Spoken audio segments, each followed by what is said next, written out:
પ્રાર્થના સંદેશ ન્યૂઝમાં આપનું સ્વાગત છે। સુરેન્દ્રનગર જિલ્લા પંચાયત માટે ભાજપે જિલ્લા પંચાયતના હોદ્દેદારો કર્યા જાહેર। જિલ્લા પંચાયતના પ્રમુખ તરીકે રંજનબેન અને ઉપપ્રમુખ તરીકે પાયલબેન પટેલને જાહેર કરવામાં આવ્યા।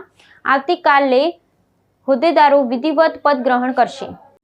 આજે સ્થાનિક સ્વરાજની ચૂંટણીના અનુસંધાન સૌપ્રથમ સુરેન્દ્રનગર જિલ્લાની 4 નગરપાલિકાઓમાં પ્રમુખ ઉપપ્રમુખ કારોબારી ચેરમેનની વરણી કરવામાં આવી, જે બિનહરીફ રહી।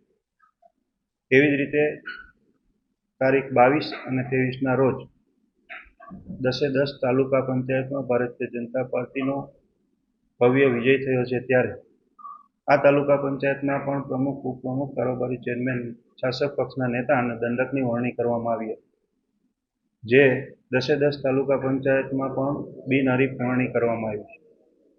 એવી જ રીતે આજે સુરેન્દ્રનગર જિલ્લા પંચાયતમાં પ્રમુખ ઉપપ્રમુખ કારોબારી ચેરમેન શાસક પક્ષના નેતા તેમજ દંડકની નામોની જાહેરાત કરવામાં આવી છે અને પ્રમુખ અને ઉપપ્રમુખના ફોર્મો ભરવા માટે થઈને અમારા મહામંત્રી સાથે તમામ ઠેકેદાર લોકો આજે ફોર્મ ભરવા જઈ રહ્યા છે।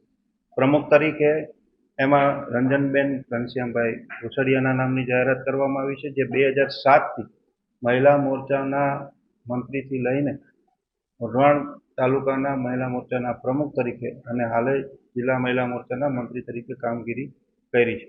એવી જ રીતે ઉપપ્રમુખ તરીકે પાયલબેન દર્શનભાઈ પટેલની ઉપપ્રમુખ તરીકે વરણી કરવામાં આવી છે।